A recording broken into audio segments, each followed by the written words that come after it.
કેશોદમાં doctor Baba Saheb આંબેડકરની 135મી જન્મજયંતિ નિમિત્તે ભવ્ય શોભાયાત્રા નીકળી. કેશોદના ચારચોક ખાતે ડૉક્ટર બાબા સાહેબ આંબેડકરની પ્રતિમાને પુષ્પાંજલિ અર્પણ કરવામાં આવી હતી. કેશોદ શહેરમાં ડૉક્ટર બાબા સાહેબ આંબેડકરની 135મી જન્મજયંતિ નિમિત્તે ભવ્ય શોભાયાત્રા શહેરના મુખ્ય માર્ગો પર જય ભીમના નાદ સાથે કાઢવામાં આવી હતી.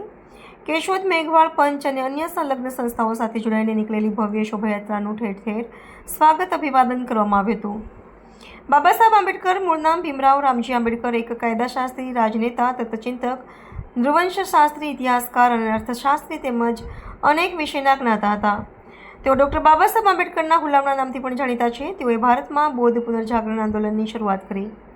તેઓએ ભારતીય બંધારણ સભામાં નિભાવેલી જવાબદારીને કારણે તેમને બંધારણના ઘડવૈયા તરીકે પણ ઓળખવામાં આવે છે. તેઓ ભારતના પ્રથમ કાયદા મંત્રી હતા. તેમને મરણોપરાંત ભારતના સર્વોચ્ચ નાગરિક પુરસ્કાર ભારત રત્નથી 1990માં નવાજવામાં આવ્યા હતા. કેશોદ શહેરમાં ડૉક્ટર બાબા સાહેબ આંબેડકરની 135મી જન્મજયંતિ નિમિત્તે નીકળેલી શોભાયાત્રા ચારચોક વિસ્તારમાં પહોંચતા માનવ મેરામણ હિલોળે ચડ્યું હતું.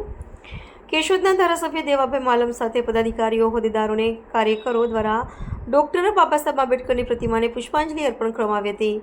કેશોદ પોલીસ દ્વારા ચુસ્ત બંદોબસ્ત ગોઠવવામાં આવ્યો હતો. સંવાદદાતા દિનેશ ખાનાબાર, કેશોદ.